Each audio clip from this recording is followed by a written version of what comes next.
Chapter 8. Gaza by Sea and by Land. Comedy Octopuses, Bella. Friday, the 29th of August 2008. Gaza waters extend 12 miles off the coast. After 12 miles, one is in international waters at that point.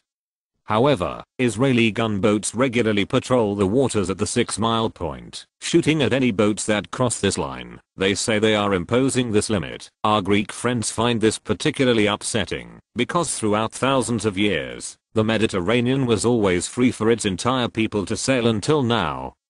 This restriction makes for poor fishing, something to do with the sea being too warm for many fish that close to shore. I guess also it's a small area for everyone to fish in. But more to the point, Israeli gunboats don't just shoot at boats that cross this arbitrary 6-mile line, but also at boats 3 miles out, 2 miles out, and even at people on the beach. So the Free Gaza boat and a bunch of us dispersed on about 5 or 6 small wooden fishing boats headed out on August 25th. Our boats were flying a lot of our flags for the occasion, including both the American and the Australian ones flying upside down by accident rather than design, I think. We decided to go catch some fish beyond the 6-mile point, steaming on to 8 miles. However, not so far from the coast, because the smudge skulking on the horizon suddenly began moving along what appeared to be an intercept line, shaped up to be a spiky grey Israeli ship, all angles and whirling technical things, plus deck-mounted guns. The fishermen had been showing people multiple bullet holes in both the boats and themselves from earlier incidents. On the first little boat the speedy Israeli ship would reach, Eliza and I watched with adrenaline pumping a bit, and climbed up to the stern in the usual tradition of being visible, which could be interpreted either as internationals in the area or here, we'll make it easier for you to shoot us. Then another Israeli ship appeared from the other direction. A third joined them, and then they began to circle a little group of boats. But that turned out to be pretty much it for most of the rest of the day. 6 Palestinian boats fishing, 3 Israeli boats circling menacingly, except you can't pull off menacing for hours and hours without following it up. After it became apparent they were not going to attack, they just simply weren't that interesting anymore. Not as interesting as fishing. Man, fishing is bizarre. And hard work. The sun blazed the whole day and the only shade was inside the wheelhouse or a few feet beside it. About 5 men, plus 2 young boys, were on the boat working, hauling nets, and winding heavy ropes and cables. It was only a small boat, with blistered paint and rusted metal, but its owner was very proud of its engine, which roared deafeningly, and which he told us would go faster than the Free Gaza easily. It ran on bottle after bottle of cooking oil, one more thing like powdered milk, and in fact almost everything edible here comes through despite the Israeli siege. How? Via the hundreds of tunnels between Gaza and Egypt. When it came time to bring up the nets, Eliza and I perched on the roaring, steaming engine's roof, combining a patch of shade with avoiding twisting ropes, while going slowly deaf, and watched everyone work to raise the nets and empty them onto the boat's floor. What a spectacle of mass death. Thousands of fish of all descriptions, all flapping about desperately, incredibly strange colored and shaped, all gasping their last.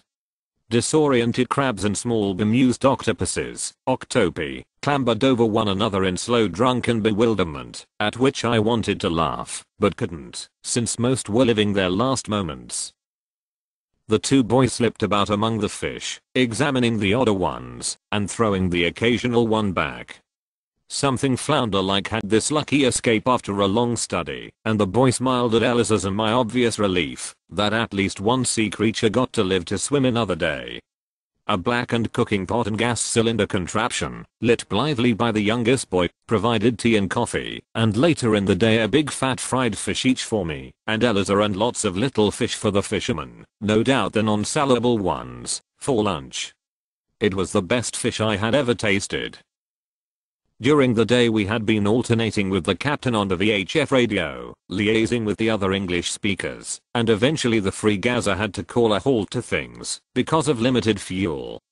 Our fishermen were loath to leave, and lagged behind, fishing as they went, eventually stopping altogether, when some problem happened with the nets. Our captain radioed for the others to leave without us, and we hung about while they began fixing the problem. To our great joy, Eliza and I understood we could swim. Completely out of sight of land in any direction, we leapt into the gleaming Gaza Sea. Our boat maneuvered itself a short distance from us in a slightly worrying manner. Swimming in long sleeves and long trousers isn't easy, but stopped after a bit, so we caught up, and they hauled us back in. As I sat on the rug on the boat drip drying, drinking my first lusciously sweet and minty Palestinian tea in 3 years, I couldn't have been happier. While all this had been happening, 2 Israeli ships packed up and went home, and 1 lurked on the horizon in a slightly bored manner. As soon as we set off, however, it took off after us, catching up at an alarming rate. Our captain asked us to radio the Free Gaza to ask them to come back for us. As soon as this was agreed, the Israeli ship stopped. We radioed them back, "Don't worry." Ship stopped. "Don't come." At which it began again to advance speedily. We radioed again, and again it stopped. We began to catch on to the game when this was repeated a 3rd time. Finally it decided to do what initially looked like an attack, but turned out to be just making some sort of point. It came full speed toward us, circled us once as close as it could, so that our boat would be rocked by its heavy wake, and resumed following us from a distance. So Eliza and I, full of fish, and covered in salt, settled back on the deck with my iPod. The shuffler provided a soundtrack of Blonder's Mariah, Annie DiFranco's Not a Pretty Girl, Billy Bragg's International, Nancy Kerr and James Fagan's Still a Song, and Crowded's House's Don't Dream, It's Over.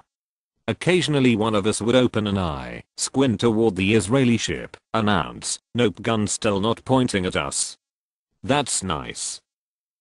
"Best catch in 4 years," our captain said wistfully, as we headed toward the shore.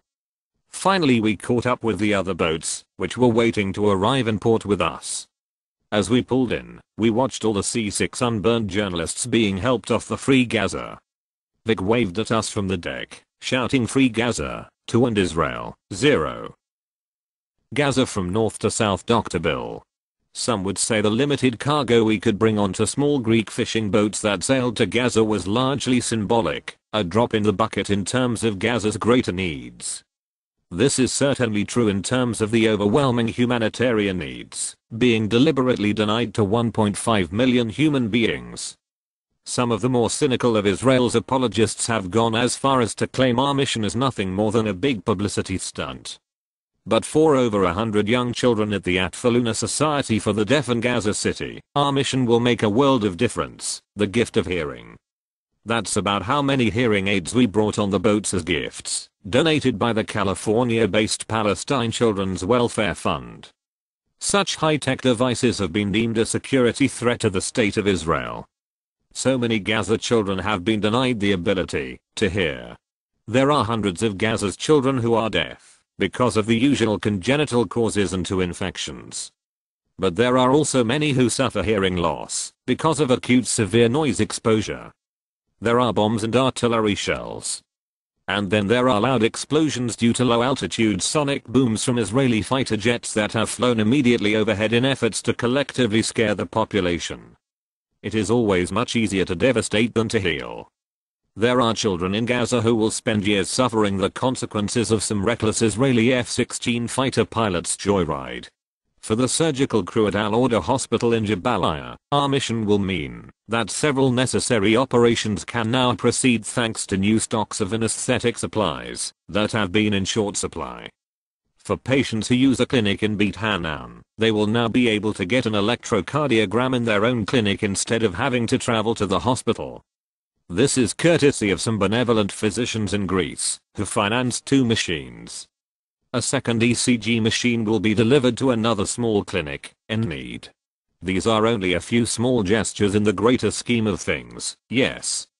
But they produce tangible results for a few in need. But more importantly, we have opened up a route. In subsequent voyages, future Free Gaza movement boats will bring larger quantities of medical supplies and other cargo ashore. This is only the beginning. More importantly, our gifts will hopefully raise more awareness in the world community about what is lacking here, and about the adverse humanitarian and environmental consequences of this cruel blockade. I hope the world's powers will put a stop to this, and soon. Then and only then can the bigger issues be addressed. After nearly a year since the Annapolis so-called peace conference, these fundamental consequences of the Israeli siege of Gaza have barely been mentioned. Our delegation visits factories whose production has been curtailed, and in some cases, shut down because essential supplies critical to ongoing factory operations have been blocked. Now the unemployment rate hovers at over 45% for the entire Gaza Strip. In some of the refugee camps, the unemployment rate is over 80%. We participate in a peaceful demonstration in Gaza City on behalf of agricultural workers who are equally devastated. Peaceful direct action like this has a long tradition here in Gaza and other parts of Palestine. If Israel and the West were really serious about wanting to stop what they call terrorism, one would think that they would respond positively to peaceful demonstrations that call attention to abuses of fundamental human needs. Most of Gaza's limited agricultural land lies along the border with Israel. In the agricultural community of Beit Hanan, for example, over 60% of the olive and citrus groves in the area have been ripped out by Israeli militarized bulldozers and tanks. The Israelis claim that this wanton destruction is necessary for their security, since Qassam missiles have sometimes been fired from these orchards. Israel's security always comes at the expense of Gaza's security. It is hard to see how this bizarre and lopsided security arrangement can lead to anyone's long-term well-being and safety. In many areas along the border, the security zone has been widened by 300 meters, always at the expense of the people of Gaza, and never at the expense of the Israelis.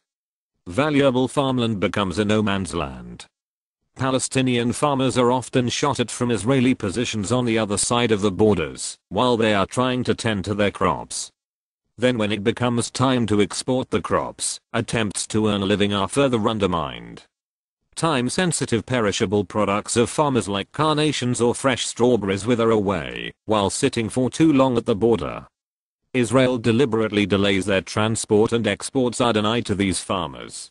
We march with hundreds during their weekly demonstration up to the gates of the UNSCO office. The gates are locked shut and no one answers the door. The local UN agencies can do nothing to help the locals other than to voice the plight of these farmers to the UN General Assembly. The UN Security Council and its 5 permanent members dominate the General Assembly. Efforts to respond to Israel's cruel policies are vetoed continuously by its chief enabler, the United States. We also participate in the weekly demonstration with families of prisoners who are held by Israel. They hold pictures of their loved ones.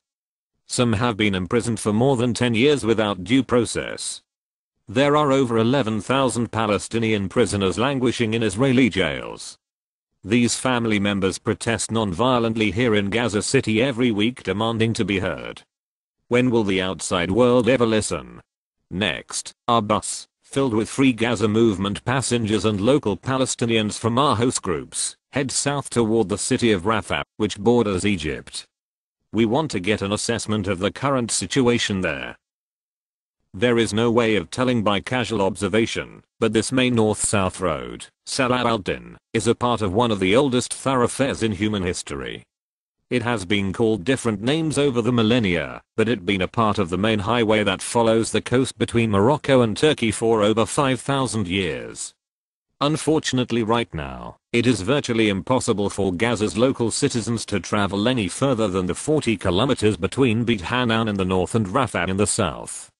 The Israelis, and applied political pressure through the Americans over the Egyptians, have the local people living alongside this main arterial of the millennia clogged and sealed off from the rest of the world. En route we make a stop at Nuseirat refugee camp about halfway down the Gaza Strip. Nuseirat is one of 4 middle camps. The others are Burij, Maghazi, and finally Deir al-Balah, right next to the town of Deir al-Balah, which carries the same name. Before these 4 camps' creation in 1948, the area was farmland, and there still exists a wee bit of farmland in the limited spaces between the 4 camps. These 4 middle camps now collectively comprise a population of over 132,000. And these are the smaller 4 of the 8 refugee camps in Gaza.